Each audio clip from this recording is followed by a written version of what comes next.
La peur du ridicule, ça peut être la peur du regard des autres, la peur du jugement, et c'est très répandu, ça peut handicaper certains d'entre nous, notamment dans le travail.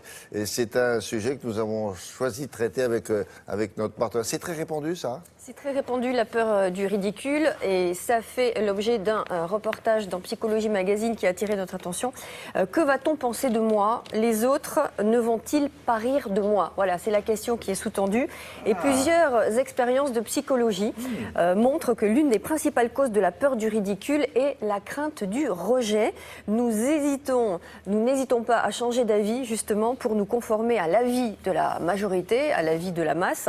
Du coup, à renoncer, et c'est ça qui est important, du coup à renoncer à nos convictions et parfois même à nos valeurs. Alors qui a peur du jugement des autres? Il s'agit souvent de personnes timides, anxieuses, complexées, qui se laissent marcher sur les pieds et ne se croyant pas à la hauteur, et donc qui n'osent pas dire ce qu'elles pensent ou font certaines choses de peur d'être mal jugées. Alors d'où vient cette peur et comment la combattre? Justement, nous avons rencontré une psychiatre qui vient d'écrire cet ouvrage, Je n'ai plus peur du jugement des autres, avec un petit cahier d'exercices assez rigolo, on en parlera après, un cahier d'exercices d'assertivité. Elle nous explique. Il faudra qu'on explique. Hein. Elle va nous expliquer. C'est pas un mot qu'on emploie tous les jours. Justement, c'est sympa, regardez.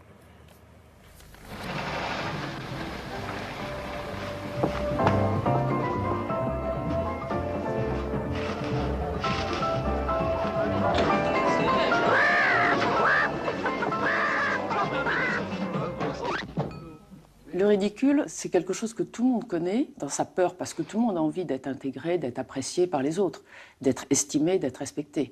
Or, le ridicule, il renvoie à l'humiliation. On a fait rire de soi, on s'est montré ridicule. Alors, très souvent, c'est plutôt ce qu'on suppose du jugement des autres. Parfois, c'est aussi une réalité. On a été confronté à des moqueries.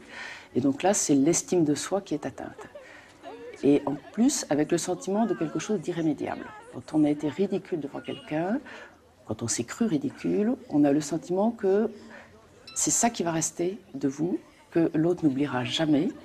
Et ça peut conduire à soit à des retraits, soit parfois même ça conduit à un suicide. Donc ce sentiment d'être ridicule, d'avoir été humilié, est quand même quelque chose de très grave, mais ça va là encore. Des gens qui ont simplement peur d'être ridicules, qui essaient de l'éviter, jusqu'aux personnalités pathologiques, évitantes, ou même les phobies sociales.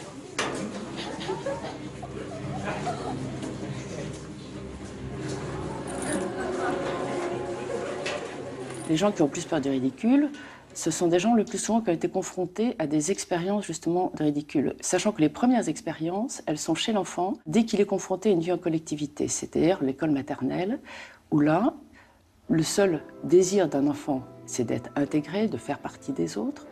Et toute petite singularité peut donner lieu à des moqueries parce que les enfants ne se rendent absolument pas compte de leur cruauté, quelque part.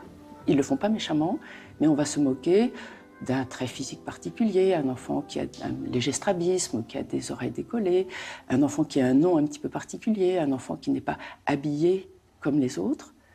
Et ces premières expériences peuvent être extrêmement marquantes et générer plus tard une peur du ridicule plus importante que chez des gens qui n'ont pas été confrontés à ces expériences.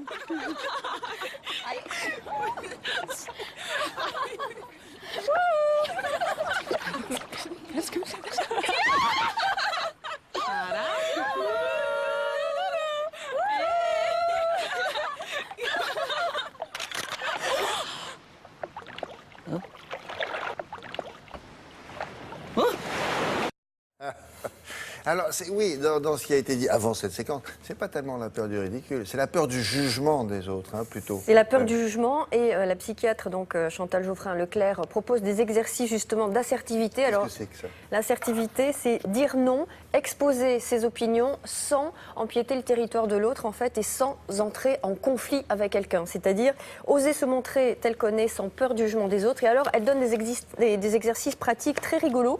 Elle dit, par exemple, vous entrez dans un magasin, vous faites faites déballer 12 paires de chaussures et au dernier moment, vous dites « Ah, j'ai oublié ma carte de crédit ».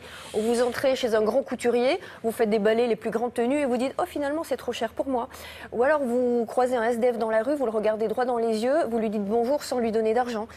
C'est des exercices assez pénibles pour certains d'entre nous, en fait, et qui peuvent se montrer utiles pour ne plus avoir peur du jugement des autres.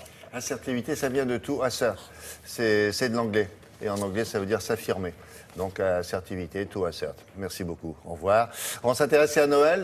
Noël chez nous? Non, Noël chez nos voisins. Grâce à Amaury Guibert, notre correspondant à Berlin. On ne plaisante pas.